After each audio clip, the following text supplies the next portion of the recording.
You wrote a book a couple of years ago that has your message on winning. What is this message about?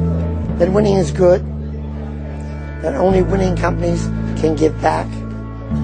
Winning employees create great lives for themselves, fulfill themselves and their families or their friends. Winning is just good. There was a time around the turn of the century with the scandals in America and everything that winning had turned bad. It had a bad smell to it. So we wanted to write this book explaining why winning is good. Well, I have a philosophy of really built on 4 pillars. You define a mission. Where are you going to go? And then you put together a set of behaviors for your employees. So mission and values, or mission and behaviors, defines where you're going to go and how you're going to get there. The how and the why. And then I have something called candor. Candor is something where you stop all the nonsense and tell everybody straight on what you're thinking, what you're doing. So you evaluate employees very straightforward. You give messages clearly without a lot of business jargon. You get the organization moving faster through candor. It's an organization that has to get used to it because there's no namby-pamby with words. You give them the message. From candor comes differentiation. Differentiation is both hard and soft. For the hard, you differentiate your businesses and your products.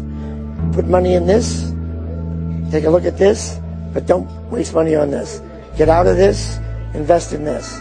Hard calls, not keeping the whole family together in businesses. And then you have differentiation with people, where you take care of your best to an extreme. You reward them, you give them great jobs, you pay them. And so you reward them in the soul as well as the wallet. You have a group in the middle, the 70%, any number you pick, but a middle group. A group that you want to show what they can do to get to the top. You train them. They're critically important to you. You need them on the team. And then you have the bottom 10, or the bottom whatever you decide it is, bottom group. And there you counsel people out. You tell them, look, we've looked at this for a long time. We've worked with you. You're better off elsewhere. The earlier you do that in a career for someone, the better off you are. You can't have differentiation without candor, because you've got to be able to tell people where they stand at all times. They must know where they fit, how well they're doing, what they have to do to improve. So candor comes first, then comes different. You don't have a candid culture. You can't surprise somebody someday and say, hey, you must go home. You're in the bottom 10. And then finally, voice and dignity for every employee. You must let everybody feel their voice counts. And you'll be shocked at how much value you get from having people participate. The people closest to the work know the work best.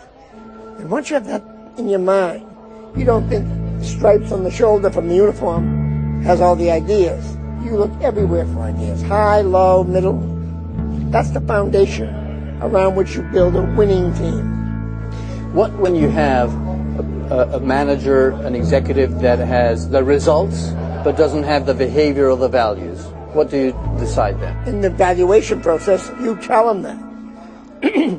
And either he changes quickly or he goes. But there are 4 types of managers. Okay. Those that have the results and have the behaviors, onward and upward. Okay. Those that don't have the results and don't have the values, get them out. The 3rd type doesn't have the results but has the values. You give them another chance, because you want people that have the stuff you have, the values that are so important to success. And then finally, and you give them another chance. You give them 2 chances maybe. Change the environment for them. The 4th one was the one you brought up, the most difficult one in business. Everybody says, I hate to give up this person. They're doing so well. They're giving me the numbers. Let's give them another 3 months. Meanwhile, you're giving speeches about values, behaviors. Your employees are saying, wait a minute. He's saying that, but he's got this jerk who has none of the behaviors or values we want. So we can't have them. You tell the organization clearly and completely, this is why we had to let them go, because they didn't have the values. You explain it to the organization. Now you say he had great results, was a good person, had integrity, but didn't want to play by the rules of this game, the winning rules of this company. You once said you would hang people on the public square. Under which circumstances? If somebody has an integrity violation, you can't sneak them out the side door. You must have a teaching moment with them. You must say to the organization, this is bad behavior. We can't keep you with that. What did mentors teach you? Did mentors help you? Not a mentor, Okay. many mentors. Okay. But one of the problems companies have is these mentoring programs. Yes. You get stuck with one person. They might be a jerk, right? And you get tarnished by them. But you know, when you're a young person in business, or even at my age, I'm always learning from somebody. There's somebody doing something that intrigues you, that you pick up on. Last night I had dinner with a futurist, Ray Kurzweil. Yes. Fantastic discussion of longevity. Popularity is needed. Yes, right. And so there's always a moment. I'm going to follow up with lunch with him in Boston in 2 weeks. We have a date. So it's always, gee, somebody spots you. Yeah. And when you're a young person in business, don't take, for example, I've got some things to offer. But not everything will work that works for me, because I'm me. There might be something you see that I do you like, and then somebody else. Somebody sees you, they might copy some of your things, but not everything. No offense. But none of us do they want to copy everything. They want to pick up kernels. I think one of the most tough things when you're a leader and you build huge teams is to delegate and not try to do things directly yourself. You once said you spend, 70-80% of your time managing people instead of doing yourself directly. And transferring learning, yeah. I mean, how the hell could I? Why would I be picking the color of an appliance? Why would I be designing a comedy show?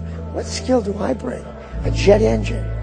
Because I wouldn't know one other than looking out the window of a plane. So you cannot meddle. One of the problems the automotive industry has a lot is that people come up through the industry. So they've worked on fenders, then they work on bumpers, or they work on dashboards. They know every element, so they're back telling people how they used to do it. What was your unique skill that made you so successful? I love to see others succeed.